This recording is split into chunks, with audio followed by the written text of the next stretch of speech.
Good morning. Welcome to the Tuesday Chew on today, the 6th of August 2019. So, what we're doing today, news, tip of the day, how to succeed podcast. We have another viewer's question, free resources, book review, book boy's been reading, and naturally, right at the end, talking pants. So, news from last week. Matthew. Yes, got some great news. We're going to be running some more of the Sales Foundations modules as some courses. In fact, in two different formats. We're going to be running a 2-day sales boot camp again, because the last one that we ran 3 weeks ago now, very, very successful, with some great feedback from the delegates who attended. And the best feedback being that they're making more money, which is, of course, not a bad thing. And so we're going to be running them in October, on the 15th and 16th of October. We're also going to be running a 5-week version of the same content, which will obviously suit different sorts of diary commitments. So watch this space for more information. Excellent. Very much looking forward to that. Me too. Tip of the day. Yep. This week's tip of the day is this. Be upfront and honest with expectations when entering into a new business relationship. Be upfront and honest. The last thing you want to do is promise something you can't deliver. People remember that more than they remember all the good work that you've done in the past. So be upfront and honest with expectations. A good tip. Very good.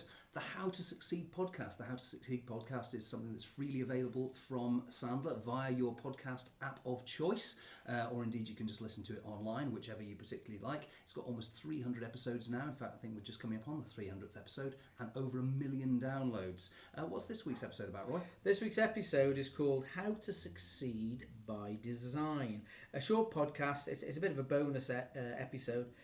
That's about creating your own growth and personal success. We're going to give you a link to that. Where's the link, Matthew? I think we're going to post it down below.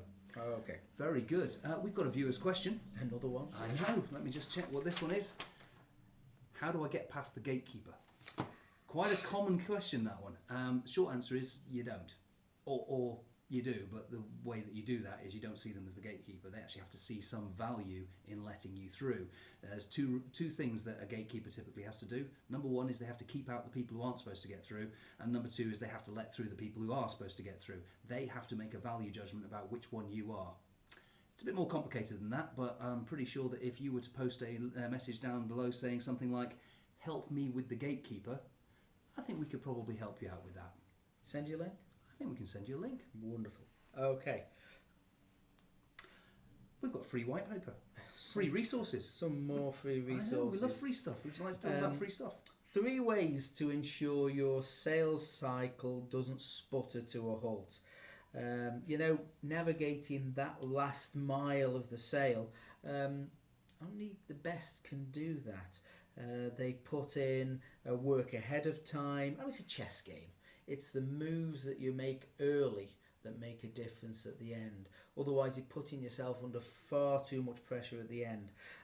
Really, what we're looking for is, have they got the sort of pains that we can solve? Have they got the money, and are they willing and able to spend it with you? And also, are we talking to the right people? Are the real decision makers there? So we'll be putting a link. Will we put in the link? I think we'll put it down below. Very good. Awesome. Book review. Book boy. Tell Absolutely. me all about it. Been reading again. So we've got the Sandler Rules for Sales Leaders. Now this is also available as a podcast. Do love a podcast. But I think one of the most profound things that I heard from any company who had taken on Sandler and started to embed it within their organisation, they talked about why it had been successful, and it was because they had a shared language. So you will see typically within organisations that all the accountancy department and the finance department all talk in the same way. They all talk with the same language. They've all got the same processes and they've got agreed ways of working. Same thing in marketing, same thing in operations. The one department where that doesn't happen, sales.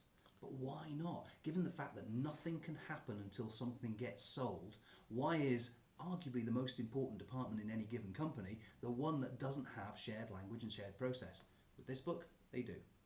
Also available as a podcast, if I can even get my words out. There you go. Marvellous. Talking about talking pants. Yes.